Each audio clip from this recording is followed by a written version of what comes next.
Movies आती जाती रहती है, ट्रेंड्स बदलते रहते हैं, लेकिन एक ट्रेंड जो इंडिया में एक्सप्लोड हो रहा है वो है एनीमे। बस 3 साल से भी कम टाइम में इंडिया में एनीमे व्यूअरशिप डबल हो चुकी है।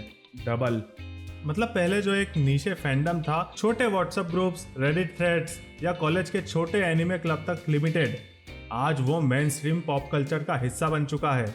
पर सवाल ये है, ये हुआ कैसे और क्यों हुआ? थोड़ा फ्लैशबैक लेते हैं। फ्लैशबैक 90s में हम ड्रैगन बॉल जी, पोकेमॉन, बेब्लेड देखते तो थे, पर वो हमारे लिए सिर्फ कार्टून्स थे। एनीमे ये क्या हो गए? उस टाइम हमें नहीं पता था। कार्टून नेटवर्क और एनिमेक्स जैसे चैनल इंडिया में एनिमेशन को पुश कर रहे थे और हम मजे ले रहे थे। फिर कार्टून नेटवर्क हो गया सीएन और एनिमेक्स हो गया बंद। टीवी पे एनिमे कम होता गया और फैंडम थोड़ा अंडरग्राउंड हो गया। लेकिन फिर नया चैप्टर शुरू हुआ। पायरेटेड सीडीज, टॉरेंट, फैन सबs, इन सब ने एक कोर फैन बेस बनाया जो चुपचाप ग्रो हो रहा था। और फिर आया 2019 और 2020 का turning point. Avengers end game के बाद हॉलीवुड का सुपर हीरो थोड़ा ठंडा पड़ गया। मार्वल का फेज 4 मिक्स्ड रिव्यूज ला रहा था और डीसी तो अपने ही मैस में उलझा था।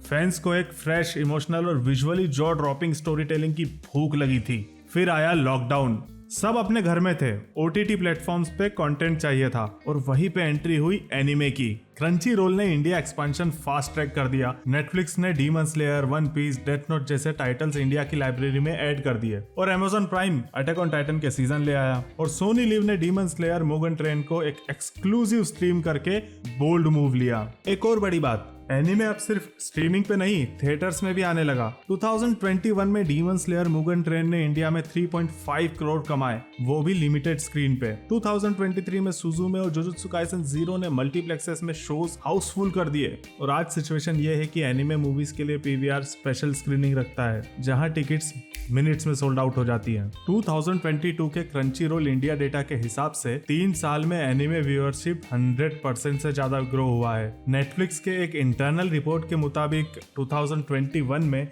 इंडिया में एनीमे वॉच टाइम पिछले साल से 30% ऊपर गया। और सबसे बड़ा रीजन, स्टोरी टेलिंग।